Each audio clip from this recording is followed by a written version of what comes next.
Hello mga babs! Welcome back to Doris Vlog, and for today's video, ubanin ko ninyo mo adto og thrifting store ukay is life.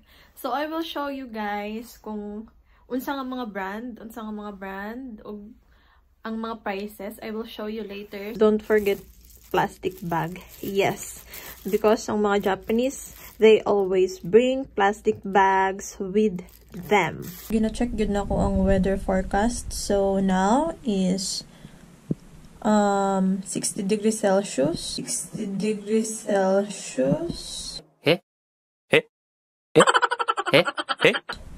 Around 5, siguro mga 6 PM kung mahuman. Medyo 30% rain siya. Much better. Magdala na lang gid kog payong. Next is I will go Treasure Factory. Let's say direction. Walking is 18 minutes. 1.2 kilometers. So 30 minutes diri guys is walking distance lang yun siya, no? So be ready. Mo ni siya ang tamang pagnaog ug hagdanan, no? Mo ni siya ang tamang pagnaog sa hagdanan.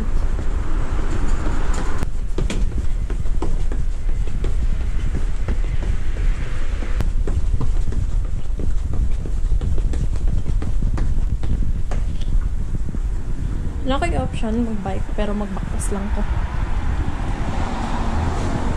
So, yes. 17 minutes. So, last time napunta ko Treasure Factory, guys. Kaya nasaag ko pabalik. Kaya wala na ako kabalo asa akong may nakalimut ko asang exact location sa akong apartment. Hinayra akong tingog kay.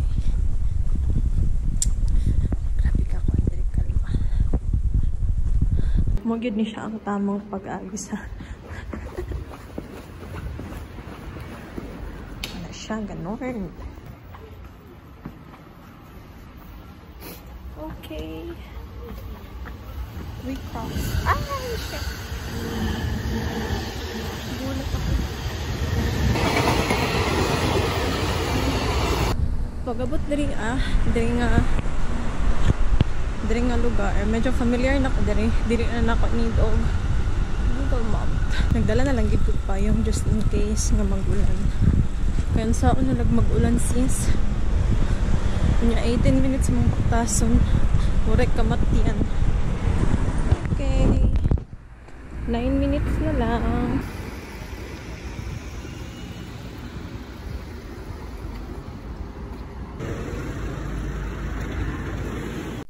Sa Treasure Factory guys, dili lang damit og pants, naapoy mga bags, mga branded bags like Louis Vuitton, Coach, Michael Kors, and so on. So, igor ako nagtanaw-tanaw ra ko kay medyo pricey siya for me. Sa mga hilig og branded diha, try to check thrift store sa Japan kay daghan gyud mong mapili, promise. Nasab sila yung mga gold diri, mga small wallet na mga Louis Vuitton, naanay mga rings, yes, mga wallet, ayun, no? Di na ko afford, guys. Di na ko afford, diba? Dili ko ka-relate pod sa brand. They also have digital camera. So, nagtanaw-tanaw lang ko diri, kay wala pa man ko ikapalit. Basin puhon, yes. Puhon maka-afford ako. Og diri gyud nawindang akong kalag. Daghan kay mga figurine na pa si Himiko for only 1,000 yen. Napalit na ko si Himiko sa Akihabara 3,500, apil ang tax 4,000 yen. Kahilakon ko magtan-aw pero ambot, no, diba? Tama na ang drama. Diri na punta sa sapatos. Ang iyang brand is Converse. Converse? Depende na sa inyo ha guys kung Converse. Diri jud ko malangan sa mga pants or mga damit. Yes, I found Levi's. Ayan, si Ansi nag-heart na naman ang mata. Uy, ayun, jackpot, Shein. Ganda. Naapoy Zara nga brand. Gwapa kay ni siya pero wala na ko. Mas bet ko tong Levi's kaganina. Nasab sila for men's section. Daghan kayo po diri mga shoes, shoes, pang basketball, pang hiking, pang winter, naasay pang walking. Isa gyud pud ko sa na-confuse ani diri kay before wala may signage gud ang uban. Once na sulod na ko akong sapatos sa sa fitting room, which is dili siya pwede. So at least karon kabalo na ko og ingani pud sila magplaster og shoes. Pag humani mo, baliktad nimo ang shoes, ganorn. Tapos isara po dahil nimo ansi.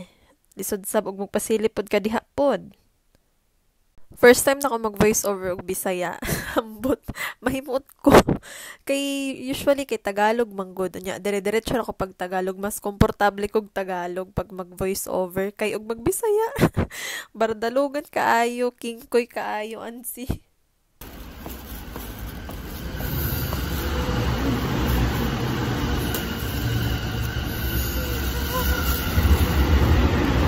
Nakabalik na ako apartment. Budol is life.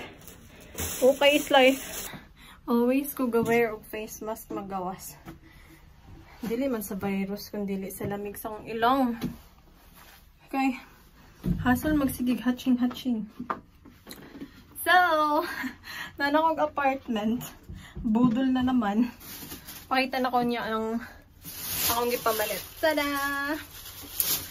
After na ako makabot sa apartment, hugasig kamot. Okay.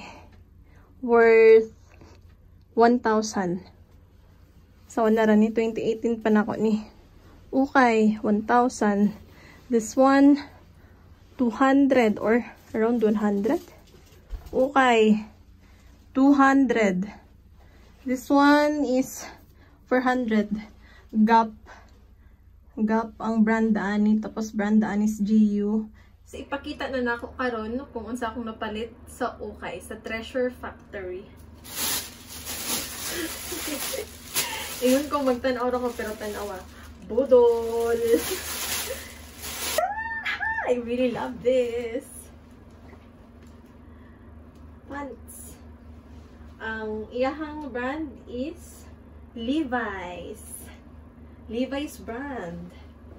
Ayan. Nice.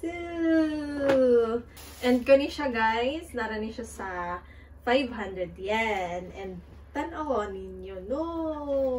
Guwapa kaayo nig tela bayo. No? Guwapa kay tela. 500 yen lang ni siya. Tapos nag-sale pagid siya.